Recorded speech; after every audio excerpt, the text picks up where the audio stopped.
jurusan terbaik itu sebenarnya bagi perempuan itu jadi ibu yang baik. Kalau istri, istri yang baik.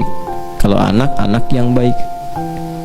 Itu yang paling tinggi, karena kita sekarang akan dihadapkan, kalau kita nanti satu saat kita belajar riset tentang hadis-hadis perkembangan zaman, akan ada kondisi-kondisi, kata Nabi, yang dinamika sosialnya makin tinggi, kemudian pergolakannya makin kompleks, kriminalitasnya makin beragam, dan itu skala global.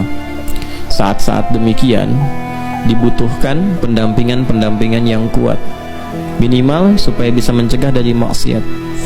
Sekarang tadi siang kita bahas kan, kalau orang tua sudah bekerja, ibu sibuk, kan mulai ada perpisahan dengan anaknya. Anak masuk SD, anak masuk TK, siapa yang mampu menjaga mereka?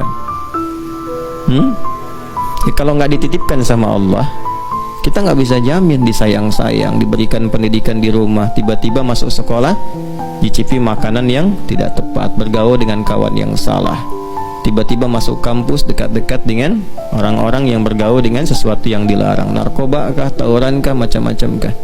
Bagaimana bisa mengembalikan itu? Yang pertama yang harus dilakukan adalah membangun kesolehan pada diri orang tua. Jadi kalau orang tua sudah soleh, anaknya pasti dijaga walaupun orang tuanya wafat. Tuh, kalau malam Jumat kita baca surat apa? Yasin, kadang-kadang Al-Kahf kan. Saya pernah katakan di surat Al-Kahf itu ada 4 kisah viral kan. Salah satu kisah viralnya adalah kisah anak yatim, 2 anak yatim. Oleh Allah diperintahkan kepada Nabi Khidir alaihissalam, Nabi Musa alaihissalam untuk datang ke satu tempat, meruntuhkan satu bangunan, karena di bawahnya itu ada harta peninggalan yang Allah siapkan untuk 2 anak itu. Ketika ditanya kenapa, bapaknya soleh. Ternyata kesolehan bapak, kesolehan ibu itu berpengaruh pada masa depan anak. Dan anak-anak menjadi baik itu pada akhirnya yang pertama kali mesti soleh ibunya. Kenapa? Karena tugas ayah itu nanti akan ada tugas di luar untuk mencari nafkah, sedangkan ibu banyak waktunya di dalam.